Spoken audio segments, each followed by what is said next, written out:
They say hell has a waiting list. But in Venezuela, it had an address, La Sabaneta Prison. A place so violent, so filthy, and so lawless, that even demons would have knocked first before entering. La Sabaneta wasn't a prison. It was a war zone wrapped in concrete. Built in the 1950s to hold just 700 inmates, by the 1990s it was bursting with over 3,700. That's not overcrowding, that's dumping human lives into a pressure cooker and throwing away the lid. No space. No rules. And absolutely no mercy. In most prisons, guards run the system. In La Sabaneta, the guards didn't dare. They stuck to the outer edges, watching through steel doors, too terrified to set foot inside. Why? Because inside, the real power belonged to the crammed, a prisoner warlord who ruled each wing like a cartel boss.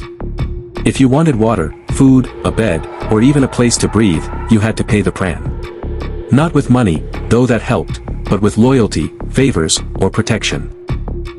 The prison was split into blocks, and each block had its own mini-kingdom. You didn't just walk into another area. That could be a death sentence. Crossing from one block to another without permission was like invading enemy territory. And yes, they had guns. Automatic rifles. Grenades. Machetes. Handmade knives crafted from anything sharp. Smuggled weapons were more common than soap. Want a shower? Better hope the water's running that day. Want food? Good luck. Most inmates relied on families to bring them meals from outside. But if you didn't have family, or if your family stopped visiting, you starved.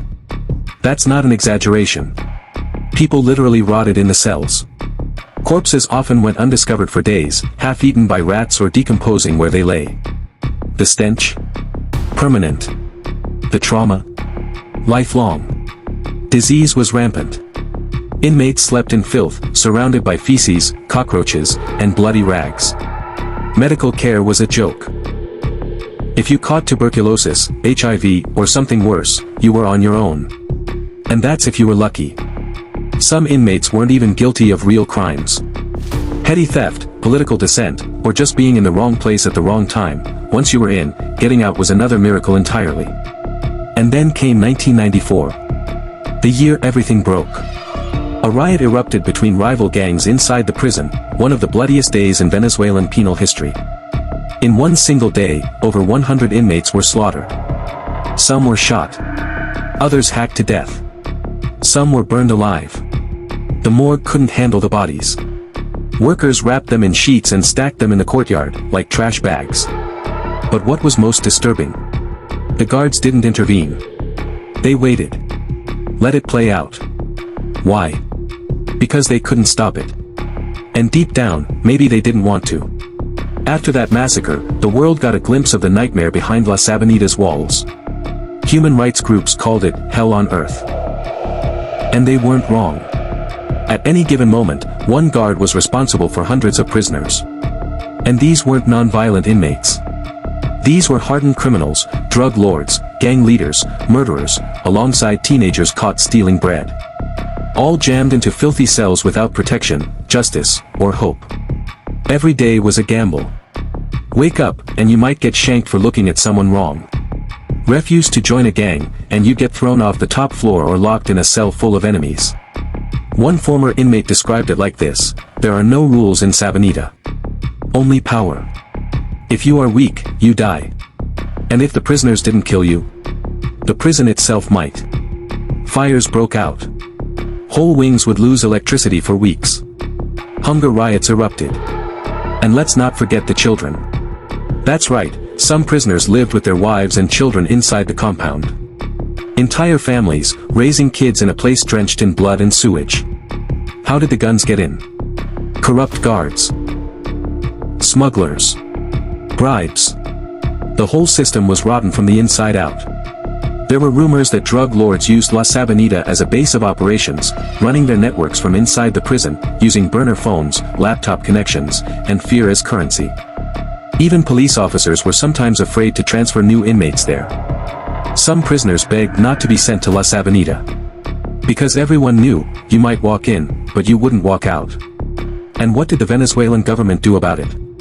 For years, nothing. The system was too overwhelmed. Too corrupt. Too far gone. It wasn't until international pressure mounted and videos of the squalid conditions began circulating online that anyone at the top started paying attention.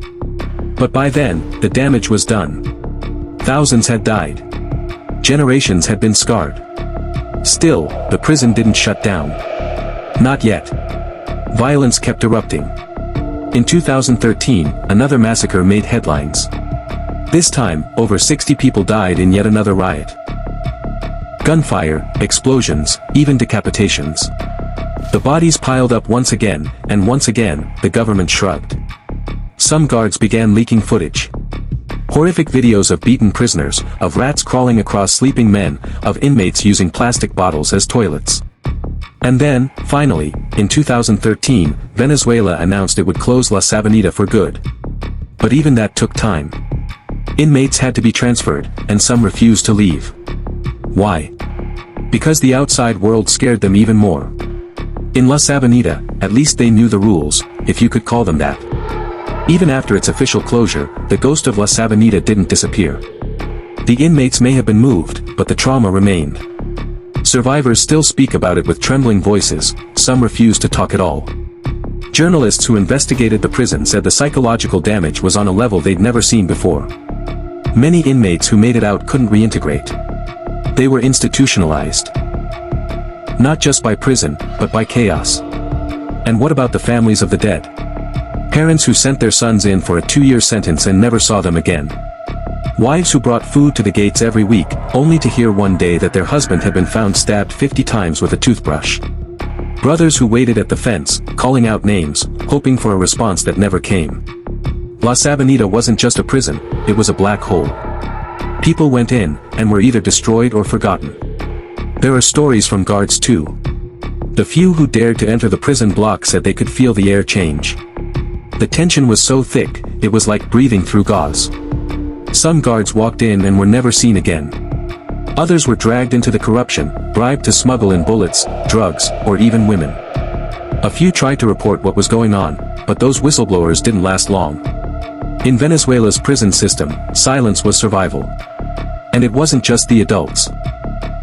There were teenage inmates, 16, 17 years old, thrown into this human blender with no guidance, no future, no chance. Some were turned into killers within weeks. Others were killed before they ever found a gang to hide behind. There were reports of child prostitution, drug overdoses, torture by fellow inmates. Imagine sending your kid to school one day and getting a call that he's been locked in La Sabaneta. That was real life for some Venezuelan families. And the scariest part? La Sabaneta was just the tip of the iceberg. There are dozens of other prisons in Venezuela facing similar horrors. Overcrowding. Corruption. Murder. Disease. If you think La Sabaneta was bad, you might want to look up places like Tocaron or El Rodeo, places that continue the nightmare even today. The only difference is, they haven't gone viral yet. As for La Sabaneta, the prison may be closed, but the building still stands, abandoned, silent, decaying. Locals say you can still hear the echoes at night. Screams. Gunshots. Whispers through broken windows. Whether it's trauma, ghosts, or just the memories of thousands of tortured souls, one thing's for sure, La Sabaneta refuses to be forgotten. It stands as a symbol. A warning. A reminder of what happens when a system fails completely, when justice becomes a joke, and survival becomes the only law. So next time someone tells you prison is just a place to pay your dues, remember La Sabaneta. A place where people didn't just serve time, they were swallowed alive by it. And if you're still here, you're one of the real ones. Subscribe now for more true stories from the darkest corners of the world, because trust me, this rabbit hole goes way, way deeper. Thanks for watching. Stay safe, stay curious, and whatever you do, stay the hell out of Venezuela's prison system.